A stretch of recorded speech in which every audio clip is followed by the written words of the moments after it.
What you wanna know? What's going on, people? Myke C-Town here with an episode of What Do You Want to Know, where you ask your question. If I like your question, I'll answer your question on camera. And yeah, it's been a while since I've done one of these videos, and I don't know, man, I want to get back into these. These question and answer videos are a lot of fun. But for this one in particular, I actually took a question from one of my Patreon supporters. Shout out to Jack. But that is not how these videos are always going to happen. If you'd like to submit a question that you'd like to be answered, send it to ctownwdywk@gmail.com. But yeah, so what Jack sent over is something called a music ask, and it's basically 30 random questions about music. So I thought this would be a good time. If you want to answer some of these questions yourself, drop your answers down there in the comment section so I can check them out. But yeah, man, let's try to get through these. Like I said, this is 30 random questions about music. So let's get into this shit, man. A song you like with a color in the title. Chinese White by Incredible String Band. I was literally listening to 5,000 Spirits the other day and was thinking about how much I love this song. And I feel like the lyrics they're just great. Climbing up these figures, the sun is tugging out my shoulder, and every step I take, I think my feet are getting older. I see the crystal dreams unfolding. I can't keep my eyes on the book because it's moldering. A song you like with a number in the title. 22 Acacia Avenue, Easy by Iron Maiden. That's one of my favorite songs on Number of the Beast. A song that easily gets stuck in my head. A song that doesn't get talked about nearly as much as it should. All right, a song that reminds you of summertime. I mean, it's easy to go straight to Fresh Prince's Summertime, but for this one, I'm gonna go with Cocteau Twins' Iceblink Luck, because it's my favorite Cocteau Twins song, and I just love the melodies on this one. But it makes me think of summertime for two reasons. One, it's just a fun, upbeat song, and two, it always reminds me of the Jeremy Klein part from the Birdhouse video, which reminds me of my youth and skating, and therefore summertime. A song that reminds you of someone you would rather forget about. The Smiths, There's a Light That Never Goes Out. It sucks because it's one of my all-time favorite Smith songs, but it was basically ruined by an ex. I won't get into that or tell that story here. You'll just have to buy the book when it's out. A song that needs to be played loud. Company Flow, Collude, Intrude. That beat requires the listener to play it loud as fuck. I can't play it low, like not at all. It has to be played so loud that it's making the speakers make that weird crackling sound. A song that makes you want to dance. Lionel, Richie, Can't Slow Down.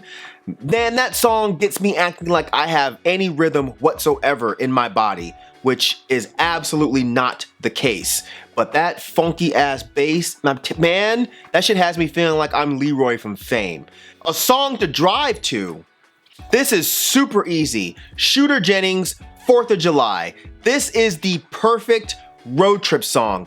I don't know why, but I always have this weird sequence in my head of taking a long road trip and playing this song and looking over at my lady that's in the passenger seat, and I feel like it would just feel right. Like, I don't know why I've always had this in my head. I'm fairly certain that this has never happened with any of my exes, but I don't know, man. For any future women, you know, if we're driving somewhere and this song comes on and I look over at you and I give you the look, it's a wrap for you, man. It's a wrap for you. We're getting married, you know, the ring is coming by the time we get to the second chorus.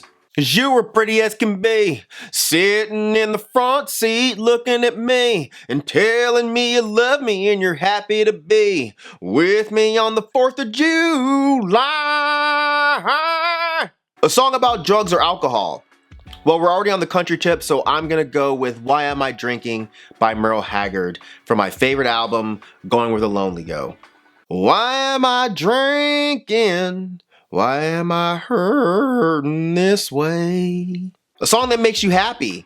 Turbonegro, If You See Kaye. I don't know what it is about this song, but when it comes on, I am just put in the best mood. A song that makes you sad. Cobie, Caillat, Bubbly. This song fucking infuriates me. Nothing against Cobie Caillat, because I'm sure she didn't write this song for people like me, and she probably wouldn't care anyway, because I'm sure she's making zillions off of this song that I'm sure is still being played in random bathrooms in Whole Foods across the nation. But holy fuck, man, this is to me one of the absolute worst songs ever written. I've said it before, as hot topic as it sounds, super happy music depresses the shit out of me, you know? I don't know why. Maybe it's because I can't imagine being so fucking happy that I would want to make happy music that would inspire other people to be happy. Instead of looking at this world and thinking it's a miserable place and just, you know, wanting to spread the word to all the delusional people that are out here pretending that the world isn't shit, you know, by constantly reminding them that, hey, stop this smiling shit, you know, because we're probably gonna die in a destructive, painful, fiery end. So, yeah, let that start in your toes and crinkle your nose. A song that you never get tired of. Cage, Left It to Us. I never get tired of that song. It's on Hell's Winter, and it's almost all of the Weathermen at the time. So it's Cage, LP, Aesop Rock, Tame One, Yak Balls. I believe Breeze Bruin was still in the Weathermen at the time, but he wasn't on the track. But that Camus beat is just so dope, and every single MC showed up to really rap. And the second it ends, I just want to run it back again. A song from your preteen years. Why did Have You Seen Her by MC Hammer immediately come to mind? I have no idea. But yeah, the way it starts off, and he's like, oh yeah, I'm glad I put this tape in. For some reason, that part, it just kills me every single time. I see her face and I can't let go. She's in my dreams and my heart, so let me know. Have you seen her? Have you seen her? I'm looking for that love. Song is so bad. Yeah, one of your favorite 80s songs. I picked one of my favorite songs off Purple Rain by Prince, and that's Computer Blue. I've always thought this is a super underrated song from that album. It didn't have the single appeal that some of the other ones did, but it always drew me in because it had such a dark and almost experimental sound. Like, it's almost industrial. It's such a weird song, but it really showed Prince's genius when it came to making songs. A song that you would love played at your wedding. Easily the Cure Love Song. It's cheesy and it's cliche, but every single person at my wedding would understand that this is 100% Myke. Like, this would probably be the first song that we play at that, you know, that first slow dance that people at weddings do. But this is only assuming that I would ever get married, because God. A song that is a cover by another artist. One of my favorite cover songs is In Flames covering Depeche Mode's Everything Counts. You may think it's blasphemy, but I actually think their version is better than the original. One of your favorite classical songs. I honestly don't have a favorite classical song because I really don't listen to classical very much. Sorry. A song that you would sing a duet with someone during karaoke. Spice Girls 2 Become One. You know, it's not exactly a duet, but we can kind of split the verses, you know. I'm pretty sure Ginger didn't have a verse on this song, so we can split it between the other four. But yeah. To become one. A song from the year that you were born. Joy Division Warsaw. This is off their first EP, and I was literally listening to this yesterday and thinking how it's such a great song. A song that makes you think about life. I'm gonna go with a newer song, and I'm gonna say Ceschi's 2020 BC, because I think it's such a brilliant song that really says a lot about life to me. Starting with this line. Anyone absolutely certain that they understand everything hasn't lived enough to know it's impossible to come close. The whole idea of us needing to constantly be like learning and not be too stubborn to admit that we can learn something, you know? And it has these ideas of always like striving to see the good in people while simultaneously acknowledging the evil of so many of us. It's such a beautiful song. A song that has many meanings to you.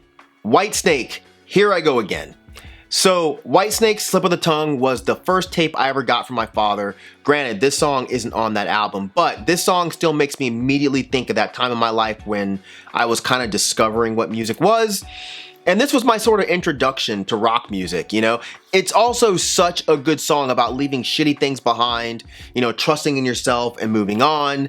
So that could easily be related to any of the trash relationships that I've had, but it can also relate to my father, you know, letting his shit go and kind of moving on. on my own down the only road I've ever known. But yeah, I'm a loner in general, and this song really touches that. So yeah, I love this song so much. A favorite song with a person's name in the title. My Michelle by Guns N' Roses. I used to sing this song to an ex and it would drive her crazy at first, and then she grew to accept it, and later she loved it. So, well, you just can't tell. Well, my Michelle. A song that moves you forward.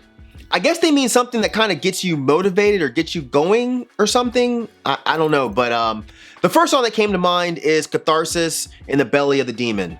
It's fast, it hits hard, and it definitely gets me amped when I'm getting ready to do some shit. A song that you think everyone should listen to. Earth Crisis, Eden's Demise. It's a song about veganism. It's a song that made me go vegan, so I feel like you should go listen to it and go vegan, because that's the way it works. A song by a band you wish were still together. 100% by Sonic Youth. It's my favorite Sonic Youth song, and God, I wish they would get back together just for one show. One fucking show. A song by an artist no longer living. Doomsday by MF Doom immediately came to mind. It's one of my favorite MF Doom songs. I absolutely love that Sade sample, and I miss MF Doom, so yeah. A song that makes you want to fall in love. Well shit, since we're talking about Sade, I'm gonna say Kiss of Life. Because goddamn, that song makes me want to put on a full suit, go get a bouquet of flowers, and take a girl out on a horse and carriage ride, you know what I'm saying? But since I'm not gonna be taking advantage of poor innocent horses, I guess, I don't know, maybe it would be a tour on one of those like electronic scooter things that people use these days. And it would help if she was even a fraction of as fine as Sade is. But still, man, I want someone to look over at me and tell me to look at the sky because it's the color of love. Like, god damn, bro. Like, or how she says that an angel led her to me. Like, come on, man. Like, she could be the worst human on earth, but she says that type of shit, and you're just down for the ride. You know what I'm saying? Like, she could kill your dog and eat it while simultaneously having sex with your father. And if she sings to you in the way that Sade sings and says the things that Sade says, you're going to forgive her. Like, you're factually going to forgive her. In fact, you'll probably apologize to her because she had to eat your dog because you weren't feeding her body the right way, you know? And you'll probably apologize to her for her having to sleep with your father because you weren't feeding her soul the right way, you know? We're men, we're very simple creatures, and it doesn't take much to get us to be simple, you know? A song that breaks your heart. Any song by Kid Rock. You know, because we've lost so many amazing musicians lately, and Kid Rock is still around, and that absolutely breaks my heart. But another song is Cut Here by The Cure. It's Robert Smith talking about losing a friend and feeling like he could have done something about it, or at least, you know, spent more time with his friend and maybe told him how much he cared about him, but he didn't, and now it's too late. And having lost way too many friends in my life, I feel this 100%. You know, it does break my heart that a few of my friends are gone now, and I'm really not quite sure if they knew in detail how I felt about them. So yeah. But God, fuck Kid Rock, right? A song by an artist with a voice you love. Broken by Hours. The singer of Hours, Jimmy Necco, has the voice of a fucking angel, man. It's absolutely beautiful. And this song, while not my favorite Hours song, I think it really showcases just how amazing Jimmy's voice is. A song that you remember from your childhood. Michael Jackson, Speed Demon. Anytime I listen to this song, I'm taken right back to childhood, living in Sacramento, California with my mom and my dad. You know, I remember when this album came out and it was on everyone's radio. The weird thing is I can listen to this entire album, but the only song that really instantly gives me that nostalgic feeling is Speed Demon. I'm not really sure why. I should probably go to therapy and ask them to dig deep in this fucked up brain of mine and pull that out. But yeah, I can hear that song and instantly feel like a kid in my dad's Thunderbird. I can feel the leather seats. You know, I can even smell the cigarettes that have seeped into the seats. Like, it's really wild. Okay, the last one, y'all. A song that reminds you of yourself. Propagandies, apparently I'm a PC fascist because I care about both human and non-human animals. That's the full title. Yeah, I mean, everything about the song makes me think of myself. You know, the things that I think about in life. You know, about how people should not be treated as commodities. About how animals should not be treated like commodities. And how I wish that more of us could identify the ways that we take part in the brutalization of life through the selfish choices that we make. And whether that's from the standpoint of killing animals for food or anything else, or willfully taking part in, you know, buying clothes from sweatshops, or, you know, laughing at bigoted jokes, or buying from artists or labels that promote the degradation of people. You know, and just this idea of how I still get made fun of for the views that I have like this. And, you know, which is okay, because at the end of the day, you know, all of us are just trying to figure this life thing out. And in my opinion, that process involves us calling each other out, you know, in order to solidify and strengthen our own views. You know, if you're not challenged on your views, then what's the point of having views? But yeah, man, you know, if all of that means that I am a PC fascist, I'll take it. So that's it for this video. Hopefully you guys enjoyed it. Like I said, feel free to answer some of these questions down there in the comment section. And yeah, that's it. As usual, thank you for living, thank you for loving, thank you for being you, and I'll see you guys next time. All right, peace out, boy.